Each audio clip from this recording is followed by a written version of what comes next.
Actually, another thing I wanted to mention was, because of, stuff like Capcom trying to bring their games forward with their, like Mega Man Legacy collections and things like that, I now understand people when they say they don't like the retro filter in these games, because beforehand I had no prior knowledge to what came before, so I was perfectly fine.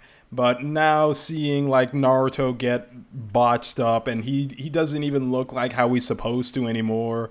In upscaling the game like this, it's like, yeah, I completely understand why people want to keep that kind of visual cohesion that they had when they were a kid and when the game was on a CRT. In fact, actually, something hit my mind when I was saying that. There was, excuse me, there is a picture of Dracula from Symphony of the Night, and it is in like four different kind of picture qualities. And if you ever want to see for yourself like how drastic the CRT like intended design was from everything else, you can look up that. Again, use your own discretion because, well, maybe you don't want to see it or something. You don't want to see a picture of Dracula, which perfectly understandable to me. But with that being said, that also leads me into my next point, where at times you just got to make the best with what you got.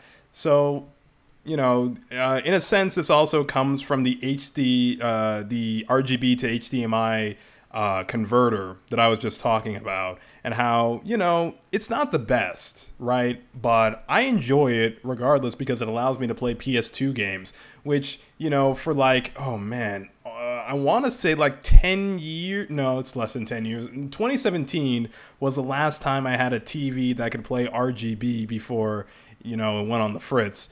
But this converter allows me to play games that I couldn't do beforehand. And, it's not perfect, but it's something. And in that regard, it definitely reminded me of the kind of ingenuity that devs had to have back in the day with their, graphic style, or rather, I should say, art style. So, needless to say, games back then didn't look as good as they did with Ultimate Ninja Storm 2 here. In fact, they looked a lot worse. But in a lot of cases, there are some games from the PS2 era that hold up visually to this day. And one of those games that I was super stoked to play, again, was Ultimate Spider-Man. Now, Ultimate Spider-Man, in case you don't know, is based off of the Ultimate comics, hence the name. But it is a game that came out after Spider-Man 2. It's mechanically the sequel to Spider-Man 2, whereas Spider-Man 3 is kind of just its own thing. But with that being said, and to me personally, it was my favorite of the Spider-Man games when I was a kid. And even though personally I never got to experience Spider-Man 2 solely because I just didn't buy it, Ultimate Spider-Man was a game that basically stood in my mind no matter how far away we got from it, and no matter how far the technology had just come forward. Like, to the point where Spider-Man 2018, or Marvel Spider-Man, or whatever you want to call it, came out and had all these beautiful graphics, right? And I'm thinking to myself, yeah, this is good and all, but it ain't no Ultimate Spider-Man. And I say that because of how the devs took how they took advantage of a comic book art style to give us a completely unique not visual design, a visual style where it is always trying to mimic a comic book. And that's not something that, you see a lot of nowadays. Because of how far technology has advanced, you normally see a lot of things that are trying to emulate movies. They're trying to look realistic and whatnot. And that's cool and all, but, to an extent, you get to a point where you don't necessarily want realism all the time. You would want something much more visually varied. And like, for example, Naruto Ultimate Ninja Storm 2. I am getting a lot of use out of this game today. But nevertheless, you would want something that is visually distinct and different from all those games that you can find all over the place. Like, I don't have any solid ground to say this next statement, all right?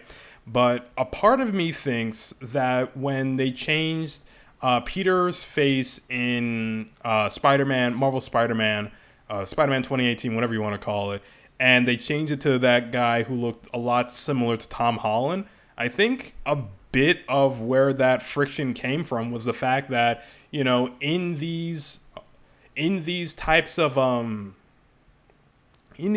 games, it's similar to a Hollywood actor, or well, similar to Hollywood in general, where you see just a bunch of beautiful people on the screen, and it's not necessarily something that you yourself resonate to because it is such a, for lack of a better term, fantastical looking thing. Whereas the original Peter, you know, he didn't look Hollywood handsome. He looked haggard in a lot of cases, but it also made for that, you know, believability in a sense. Like, he does not look like, I mean, in some regards, he does look like the kind of guy who would be Spider-Man, who, like, he looks tired, because Spider-Man probably doesn't get a lot of sleep. But nevertheless, he looks like the last person you'd expect to be Spider-Man, especially if you judge that face by the faces of the previous Spider-Man actors in the movies. It makes him feel a lot more unique in that own regard. And, you know, with the upgrade that they gave the game, that is lost in a sense, and it makes the game kind of visually indistinguishable when Peter doesn't have his mask on, obviously, from the rest of the games that are coming out nowadays. Again, this is a theory. I don't necessarily have any basis to be saying this, but you know, that's something that entered into my mind when I was thinking about this topic. And something I wanted to slip in here because, again, the Nintendo Switch Online had a free week, or rather, I had a free week with the Nintendo Switch Online. And in that week, Mario plus Rabbids Spark of something or other was free on there. And, you know, I heard good things about that game, and surprisingly good things. Like, everyone who played the game was surprised that it was genuinely good. And when I look at that game from the outside looking in, I can't help but think that this is a corporate move of some kind. Like, you know, the Rabbids were popular back in the day. What if we can, you know, get them into the limelight again with Mario? You know, something like that, right? And so when I look at that game, I just get like, no, I've played too many Wii U bargain bin games to, you know, get fooled by something like this. That is my first response when I look at that game. And then, you know, it's free, so I said, okay, you know, I got nothing to lose. It's a free game. Let's see what you got. And it turns out to be extremely competently made. Like, I'm not even playing with you. It is extremely competently made. It looks pretty good too. Excuse me. Graphics aren't all, you know, where, you know, they're kind of here, they're kind of there at times. But whatever, you know, the Switch is mostly an art style powerhouse kind of system, more so than a visual, what's the word I'm looking for? Just a visual marvel, for lack of a better term. But nevertheless, the game is really good.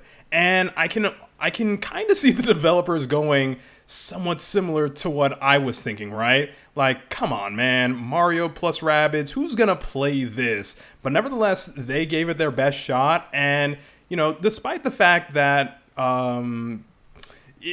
despite the incredibly ridiculous premise that the game exists under, I really appreciate the fact that they just kept a straight face and decided to just go as far in with the game as they can. Like, you know, they introduced the typical cool character and decide to give him all the typical cool character things. And it is like this unflinching resolve that the developers had, where it's like, man, you know what, I gotta respect you. You're doing it, Like, this doesn't feel like the kind of game to be doing something like this. But you know what? You're doing it. And I completely respect that.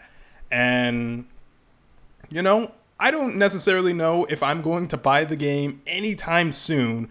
I'm definitely considering it, considering the fact that it's one of the few Nintendo Switch games that is actually below $30 regularly. At least last time I checked, that might have been a sale going on. But nevertheless, it's pretty good. I like it. And for a guy that doesn't play a lot of strategy games, it's got some interesting things going on here. Again, we'll see where the chips may fall when time passes, but for right now it gets a thumbs up for me in this completely last minute run, spur of the moment review